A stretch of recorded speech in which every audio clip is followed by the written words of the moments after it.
ನಮಸ್ಕಾರ, ನಾನು ಭಾನು ಶ್ರೀನಿವಾಸ್.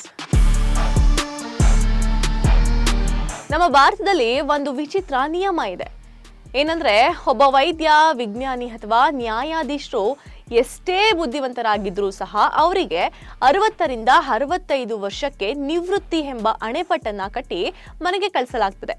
ಯಾಕಂದ್ರೆ ಅವರ ದೈಹಿಕ ದಕ್ಷತೆ ಕಡಿಮೆ ಆಗಿರ್ತದೆ ಅಥವಾ ಹೊಸಬರಿಗೆ ಅವಕಾಶ ಸಿಗಬೇಕು ಅಂತ.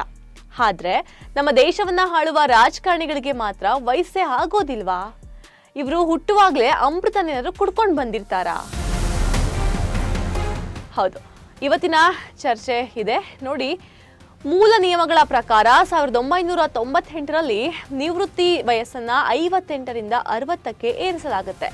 ಕಾರಣ ಇಷ್ಟೇ, ಹಳೆಯ ನೌಕರರು ಹೋದ್ರೆ ಮಾತ್ರ ಹೊಸ ಪೀಳಿಗೆಗೆ ಕೆಲಸ ಸಿಗುತ್ತೆ ಅಂತ. ಆದ್ರೆ ರಾಜಕೀಯದಲ್ಲಿರೋ ಪರಿಸ್ಥಿತಿ ನೋಡಿ, 75ರಿಂದ 80 ವರ್ಷ ದಾಟಿದ್ರೂ ಸಹ ಈ ರಾಜಕಾರಣಿಗಳು ರಾಜಕೀಯವನ್ನ ತನ್ನ ತವರು ಮನೆ ಮಾಡ್ಕೊಂಡ್ಬಿಟ್ಟಿದ್ದಾರೆ. ಇವರಿಗೆ ವಯಸ್ಸಿನ ಮಿತಿಯಂತೂ ಇಲ್ಲ, ದೈಹಿಕ ದಕ್ಷತೆಯ ಪ್ರಶ್ನೆ ಅಂತೂ ಮೊದಲೇ ಇಲ್ಲ. ಇದಕ್ಕಿಂತ ದೊಡ್ಡ ದಂತಕತೆ ಅಂದ್ರೆ ಈ ವಂಶಾಡಳಿತ. ರಾಜಕೀಯದ ಗಂಧಗಾಳಿ ಗೊತ್ತಿಲ್ದಿರೋ ಒಬ್ಬ ಯುವಕ ಗೆದ್ದು ಬಿಡ್ತಾನೆ. ಹೇಗೆ ಅಂದ್ರೆ, ಅವನ ಬೆನ್ನಿಂದೆ ಅವರ ಅಪ್ಪನೋ ತಾತನೋ ಇರ್ತಾರೆ. ಮನೆತನದ ಆಸ್ತಿ ಹಂಚಿಕೊಂಡಂತೆ ಕ್ಷೇತ್ರಗಳನ್ನ ಹಂಚಿಕೊಳ್ತಾರೆ. ಅದೇ ಸರ್ಕಾರಿ ಕೆಲಸ ಮಾಡುವವರ ಮಕ್ಕಳಿಗೂ ಅವರ ತಂದೆಯ ಕೆಲಸವನ್ನ ಯಾಕೆ ಸರ್ಕಾರ ಕೊಡಲ್ಲ? ಅಷ್ಟಲ್ಲದೆ ಜ್ಞಾನ ಪರೀಕ್ಷೆ ದಕ್ಷತೆ ಬೇಕಾ? ತಪ್ಪ್ಯಾರ್ದು? ಖಂಡಿತ ನಮ್ದೆ.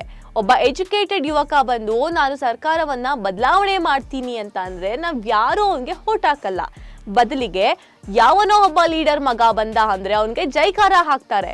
ಜನರಿಗೆ ಯೋಚನೆ ಮಾಡುವ ಶಕ್ತಿ ಇಲ್ವಾ? ಅಥವಾ ನಮ್ಮ ಎಜುಕೇಶನ್ ಸಿಸ್ಟಮ್ ಏನಾದ್ರೂ ಇಷ್ಟು ಕುರುಡರನ್ನಾಗಿ ನಮ್ಮನ್ನ ಮಾಡ್ತಾ ಇದೆಯಾ?